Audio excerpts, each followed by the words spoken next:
First, we have the leg raises. This workout is very effective when it comes to exercising your rectus abdominis, which is the main abs that you see on someone who has a six-pack. This exercise targets all 6 abs, making them more visible over time. Having said that, it's not as simple as it may seem, especially to someone who has never done this exercise. It is easy to assume that all you have to do is raise your knees, but believe it or not, that's not how you do hanging leg raises. Lifting your knees up and down will only activate the hip flexors. But since you're not training your hips, you want to activate the rectus abdominis. In order to do this, you need to make sure that instead of doing normal knees up and down movement, that you rather bring your knees all the way up to your chest to maximize the range of the movement so that you end up activating your ab muscles. You want to do 3 sets of 10 to 20 reps, twice a week, and also making sure that your last set is pushed to failure. Advanced planks. The plank exercise is interesting because in its traditional form, it primarily engages your core muscles, which help improve core endurance. This is beneficial overall since it enhances your ability to perform other exercises more effectively. That said, the traditional plank, while widely known, only provides decent results and nothing extraordinary. Over time, this can lead to average progress, especially once you move past the beginner phase. However, with a few adjustments, you can boost the effectiveness of the plank and elevate it from a B tier to an A tier exercise. Here's how. Maintain a straight back. This applies to both the traditional plank and the advanced version. I'm emphasizing this to ensure that basics aren't overlooked. You also want to add progressive overload. As with any exercises, you want to keep challenging yourself. If you keep doing the same plank over and over, it'll get easier over time. To continue progressing, increase the difficulty, and you can do that either by holding the plank for longer, or you can add more weights to add a heavier load. But to go even beyond that, to make the plank more advanced, extend your arms past the 90-degree angle, making sure that they are leveled with your eyes. This increases the challenge and targets your core more effectively. You also want to squeeze your glutes. Engaging your glutes helps stabilize your body and prevents your spine from bending. This keeps the focus on your core while maintaining proper form. For an even more advanced version of the plank, widen your arms. This adjustment further intensifies the exercise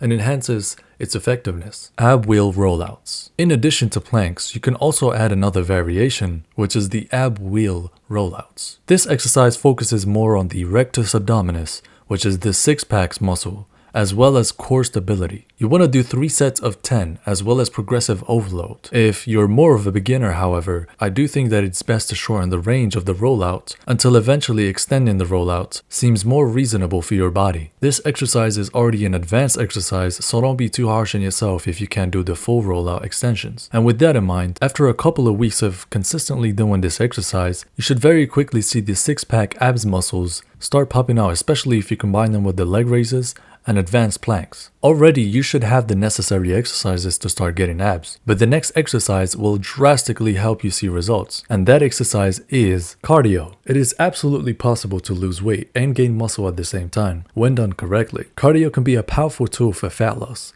which is key to achieving visible abs. By reducing your body fat percentage, you can reveal the muscle definition that lies underneath. Generally, a low body fat percentage between 20% and 50% is where your abs start to become visible. However, if cardio is not done properly, it can actually hinder your progress. It may lead to muscle loss, resulting in smaller abs and slower overall progress. So, how do you do cardio while still gaining muscle and achieving a shredded six-pack? Here's the approach. Avoid cardio before intense workouts. Doing cardio before weight training or intense exercises can negatively impact your performance. Physically, it drains your energy, and mentally, it leaves you less focused. You always prioritize strength training first when you have the most energy and mental clarity. Ideally, do cardio on separate days to maximize results. Also, don't overdo it on cardio. Yes, you can absolutely do too much cardio. While it's important for fat loss, excessive cardio can actually hinder muscle growth. If you're running marathons like David Goggins, for example, you'll likely stay lean but won't build muscle effectively. Cardio should be moderate, enough to get your heart rate up,